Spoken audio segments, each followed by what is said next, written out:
இஸ்லாமிய மக்களே, நீங்கள் சிறுபான்மை என்று சொல்லுவது ஒரு ஹராமான வார்த்தை. நீங்கள் எப்போது உங்களை சிறுபான்மைகள் என்று சொல்லுகிறீர்களோ அந்த நிமிடம் குர்ஆனுக்கு முரணான ஒரு வாசகத்தை சொன்ன காஃபிராகி விடுவோம். நாம் சிறுபான்மைகள் அல்ல. அல்லாஹ் திருமறையிலே சொல்லுகிறான், நீங்கள் 20 பேர் 200 பேருக்கு சமம். அப்ப நம்ம சிறுபான்மைன்னு சொல்லும் போது நாம் நம்முடைய இறை வசனத்தை அவமதித்த பாவத்துக்கு ஆளாகிறோம். நாம் சிறுபான்மைகள் அல்ல. இந்த இந்திய தேசத்திலே 14,000க்கும் மேற்பட்ட ஜாதி மக்களோடு நாம் வாழ்ந்தோம். நமக்கு ஒரு சமநிலை தேவைப்பட்டது, ஒரு சமத்துவம் தேவைப்பட்டது. படைப்புகளை வழங்கி அதில் ஒரு அதிருப்தி ஏற்பட்டது, அதில் ஒரு இழிநிலை ஏற்பட்டது. பிறப்பால், மதத்தால், நிறத்தால் பாடுபடுத்தப்பட்டு நம்மை எல்லாம் வேசி மக்களாக, தாசி மக்களாக முத்திரை குத்துகிற வேத இதிகாசங்களின் பின்னால் செல்லாமல் இருப்பதற்காக படைப்புகளை வணங்க மாட்டோம், படைத்தவனை வணங்குவோம் என்று ஒருபடி மேலே சிந்திக்கும் பொழுது இஸ்லாமியம் என்ற மார்க்கத்தை மட்டும் நாம் இறக்குமதி செய்து கொண்டோமே ஒழிய நாமே அரபு நாட்டிலிருந்து வந்தவர்கள் அல்ல. இந்த மண்ணின் மைந்தர்கள். இந்தியாவை பொறுத்தமட்டில் மிகப்பெரிய ஒரு இனம் நீங்கள் தான்.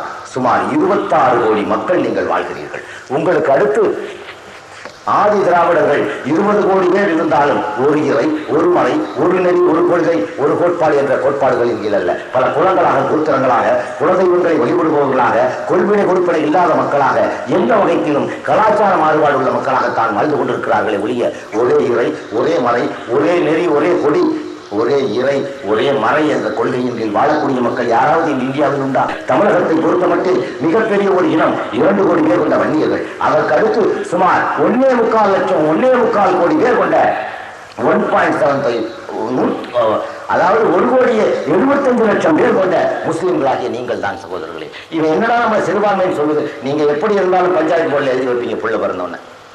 அதை உடனே பஞ்சாயத்து போர்டுக்காரன் வாங்கி பதிவு செஞ்சுட்டு முனிசிபாலிட்டியில் பதிவு செஞ்சுட்டு 3வது மாதத்துக்குள்ள மெட்ராஸ் சென்சஸ் போர்டுக்கு வரும், ஜனனமன கணக்காரன். அதுக்கப்புறம் மொத்தா பணம் எழுதி வச்சிருவீங்க, டெத் சர்டிஃபிகேட் அல்லது வாரிசு சர்டிஃபிகேட். உடனே அது அங்கே பதிவு செய்யும். அந்த பிளாட்டில் நான் ஒரு காப்பி எடுத்து கணக்கு பார்த்தா தமிழகத்தில் 2வது மிகப்பெரிய ஒரு இனம் இஸ்லாமிய சமுதாயமாக நீங்கள். ஆனால் உங்களுக்கு உரிய மரியாதை, உங்களுக்கு உரிய அந்தஸ்தை இந்த அரசியல் கட்சிகளோ அரசியல் சாசன சட்டம் வழங்கியுள்ள உரிமைகளை நீங்களோ பெற்றிருக்கிறீர்கள் என்றால் 3ஆம் தர குடிமக்களை விட கேவலமான 4ஆம் தர குடிமக்களுடைய நிலையில் தான் இஸ்லாமிய மக்களை நீங்கள் வாழ்கிறீர்களே. எடுத்துச் சொல்லும் பொழுது நீங்கள் அதை உணர்ந்திருக்க வேண்டும். நான் எடுத்து வைக்கின்ற ஒவ்வொரு அடியும் இந்த சமுதாயத்தின் உயர்வுக்கும் இந்த சமுதாயத்தின் விழிப்புணர்வுக்குமாகவே 30 ஆண்டுகள் கத்திவிட்டேன். இன்னும் இந்த சமுதாயம் திரும்பியதாக இருக்கிறது என்றால் இல்லையே. சமுதாயம் மூளைச்சலவைக்கு ஆளாகிவிட்டீர்கள். சிறுபான்மைகள் என்று உங்களுக்கு சொல்லித்தரப்பட்டு நீங்கள் எல்லாம் சிறுபான்மைகள் என்ற ஒரு இன்ஃபீரியாரிட்டி காம்ப்ளெக்ஸ், ஒரு தாழ்வு மனப்பான்மையை உங்களிடையே உருவாக்கி விட்டார்கள்.